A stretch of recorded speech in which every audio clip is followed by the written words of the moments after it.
and welcome muli sa another episode ng Aling Oday's Kitchen. Gagawa tayo ngayon ng ginataang baka. And here are the following ingredients.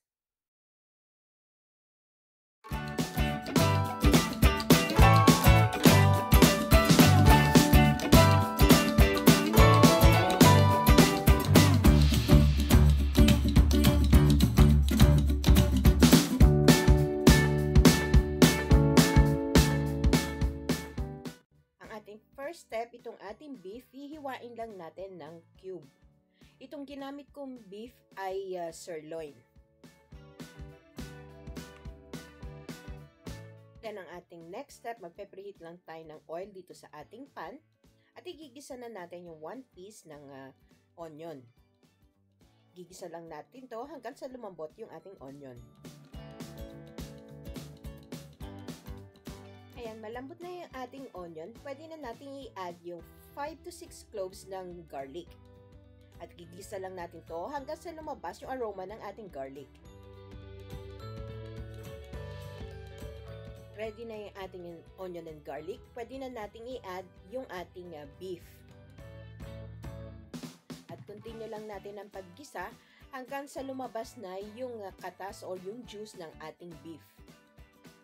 Ginisa ko to for about 15 minutes. Ayan, after 15 minutes ng pagigisa, lumabas na yung katas o yung juice ng ating beef. This one is ready. Pwede na nating i-add yung 1.5 cups ng pangalawang piga, yung coconut milk. Since malambot yung beef na ginamit ko dahil sirloin ito, pwede ko nang i-add itong chopped na sayote. Kung walang sayote, pwedeng papaya. Kung matigas naman yung beef na gagamitin nyo, pwedeng mamaya nyo na ilagay itong papaya or sayote. At tatakpan lang natin to at isi-simmer natin on a medium-low heat for about 20 minutes. After 20 minutes ng simmering, i-check na natin yung beef.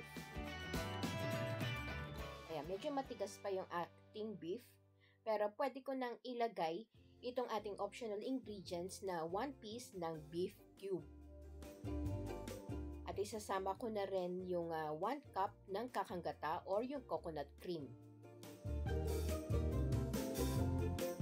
At pwede na rin natin itong i-season ng salt to taste. Adjust nyo na lang according to your taste.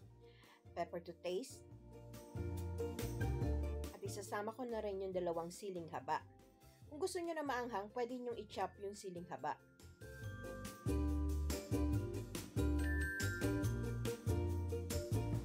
Ayan, next natin, isi-simmer natin to for another 20 minutes hanggang sa ma-reduce yung sauce.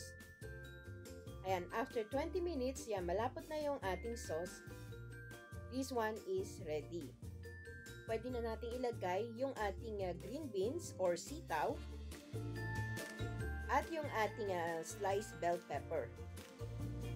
Continue pa natin ang pag-simmer for another 5 minutes hanggang sa maluto lang yung ating green beans. By the way, thanks to my kuya team for sharing this recipe. And after 5 minutes, luto na yung ating gulay. Pwede na natin itong i-switch off at ita-transfer na natin sa ating serving plate. And there you have it, our ginataang baka, best served with rice. Please don't forget to subscribe and hit that bell button para lagi kayong updated tuwing mag-upload ako ng videos. Ako po si Aling Oday. Salamat! Bye! Please follow me on my Facebook page, Twitter, and Instagram.